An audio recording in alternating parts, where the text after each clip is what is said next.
Butter crab. Lulutuin natin yan, amigos. Una, pakuluan muna natin yung mga crabs. Lagyan natin sa pot. Lagyan natin ng Sprite ang ginamit ko. Instead of water, mas mainam na yung Sprite kasi matamis. After, i-cover natin. After a certain of time, 3 minutes, ayan, umumula na yun. Check natin, babalik ka rin natin, tapos takpan mo yun. Set aside natin. Ngayon, gagawa na tayo ng sauce. Unang ilalagay is ang butter. Ito yung nagpapasarap yung butter. Tutunawin natin yung butter. Hinaanan natin yung apoy mga ka-amigos ha. Para hindi masunog yung butter natin. Ayan na, nag-melt na siya. Mga ilang minutes lang, okay na. Ayan, mainit na. Unahin natin yung bawang o kaya garlic. Hintayin lang natin to, a minute. Isunod na rin natin yung ginger. Uunahin ko dito amigos ang ginger. Kasi gusto ko sa ginger medyo crunchy. Yan. Haluin natin konti. At isusunod na rin natin yung sibuyas o kaya onions.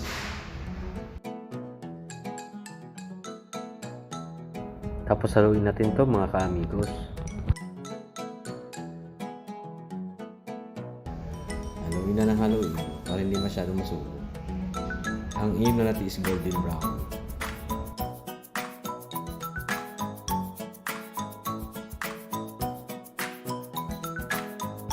Takpan muna natin. Mga kamigos, after 3 minutes nito, ito may golden brown na siya. Hintayin natin. Yun yung goal. Ayan. Ito. Kailangan natin haluin, mga kamigos, para hindi masunog. Tapos, lagyan na natin ng salt. Next is black pepper. Tapos, haluin natin. Ilagay na natin yung crabs sa ibabaw ng ating ricado. I-arrange lang natin para lahat kumasya.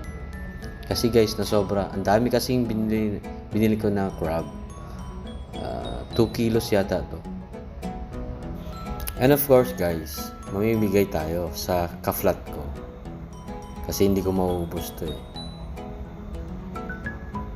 Yan. Ilagay lang natin.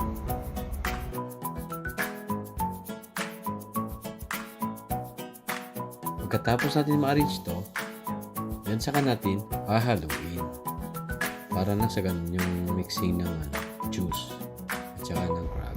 Okay, lagyan na natin ng water guys para mas maluto yung crab at haluin lang natin to yung sa ilalim, nilagay din sa ibabaw para mag-mix lang yung sauce.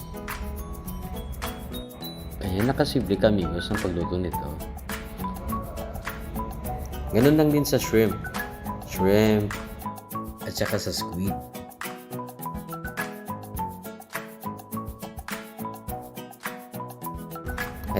Ito yung ginamit kong pampapula, tomato paste. Hindi ako gumamit ng annatto seed guys, pero yung iba pwede naman kung gusto nila. Kung gusto niyo po annatto seeds, pero sa akin the best po yung tomato paste. Haluin natin to nang ma-mix yung sauce niya pati yung paste.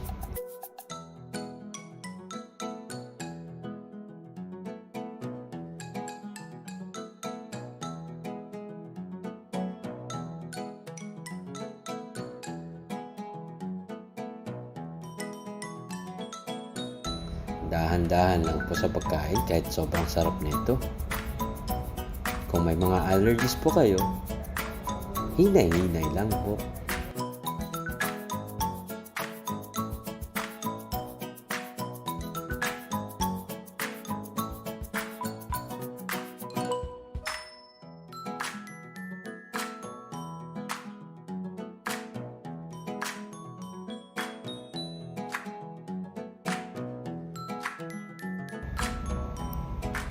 Yan, haluin lang natin.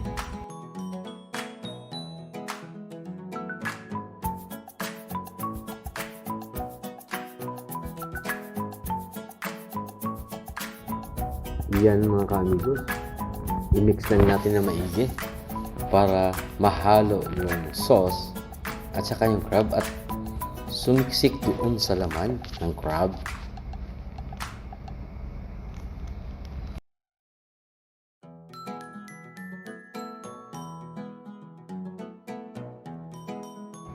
Okay mga kamigos, pwede na to. Tapos takpan muna natin. After 3 minutes mga kamigos, buksan natin. At lagyan natin ng konting sugar. Kaya asukan. I-mix lang natin para mag-blend yung sweetness. At saka pag ako nagtitinda, hindi ko masyadong tinatamisan. Sakto lang, hindi rin masyadong maalat. Para healthy.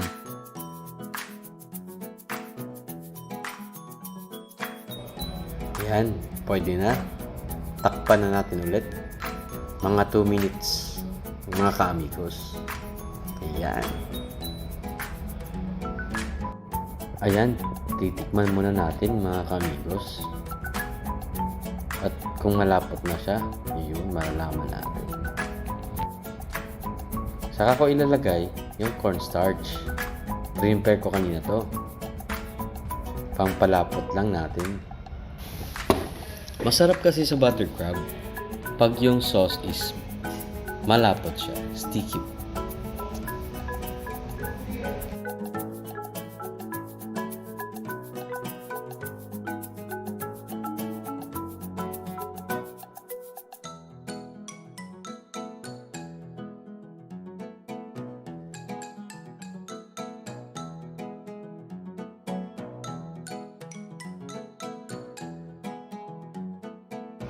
Ayan, haluin natin ulit at i-check natin kung medyo okay na.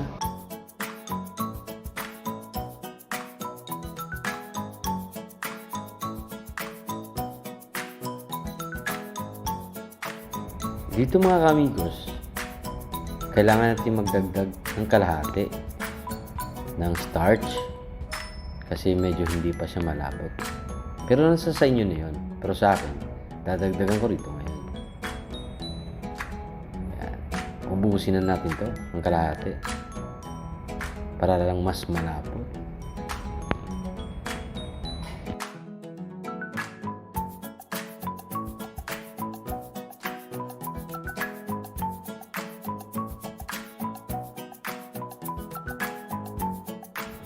Ayan amigos, i-stir lang natin konti at ihalo natin yung crab. Ayan mga kamigos, haluin lang natin to. After na ma-mix natin to, takpan natin. Saka after matakpan to, after mga 3 minutes, luto na yan.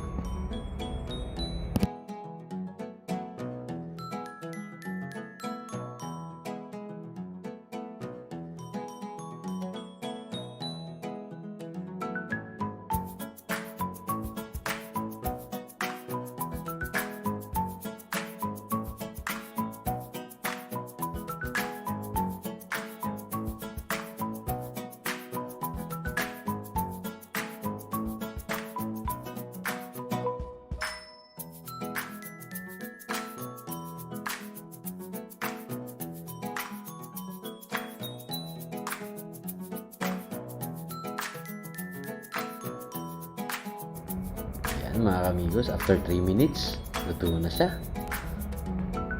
Kunin na natin itong crabs at ilagay na natin sa ating lalagyan.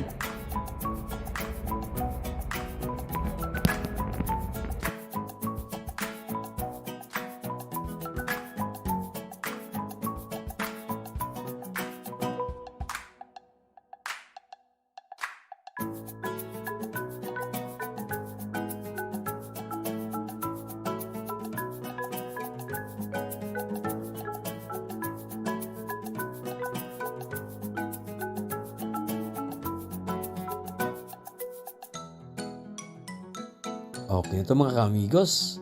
Serve na natin to. Gutom na ako eh. Tara, kain tayo. Let's go!